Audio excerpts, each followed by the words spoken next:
Un mot de cet épisode de chaleur intense que la France vit avec des pointes à 39 voire 40 degrés par endroit demain selon Météo France. Les services de santé et de secours sont en alerte, alerte aussi dans les écoles. Est-ce qu'on a perdu notre bon sens pour gérer ces épisodes climatiques, David Lisnard? Urbanisation massive, bétonisation des centres-villes, manque de moyens pour les immeubles et les maisons où l'on étouffe. Ou est-ce que justement c'est une question d'argent? Est-ce qu'il faut faire un grand plan pour que toutes ces écoles soient, comme vous l'avez fait à Cannes, des endroits de fraîcheur?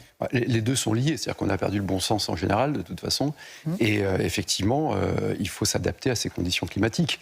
Ce qui passe par des plans fraîcheur, c'est-à-dire désimperméabiliser les sols, réparer ce qui a été fait au 19e et au 20e siècle. C'est faisable? Oui, mais ça prend du temps.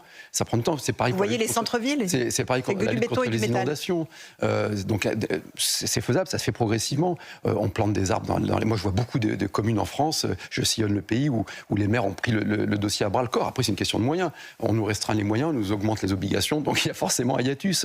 C'est une salle climatisée. Pas toutes les salles, mais une salle climatisée. Ce qui ne pose pas de problème puisqu'on a une électricité surabondante et décarbonée en France, grâce au nucléaire et à l'hydroélectrique. Donc il n'y a pas de souci là-dessus. Donc il faut évidemment installer des climatiseurs.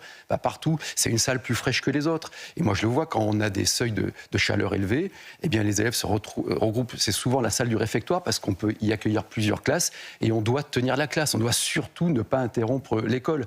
Mais vous savez, on étouffe. Vous savez combien fait de pages la notice thermique que l'on reçoit quand on est maire pour construire une école? Allez-y. Désormais 3800 pages. Alors vous voyez, on étouffe surtout sous la bureaucratie en France. C'est ça qui nous étouffe avant tout et qui nous fait perdre de l'argent, du temps, des moyens et qui expose à la surchaleur comme parfois au surfroid.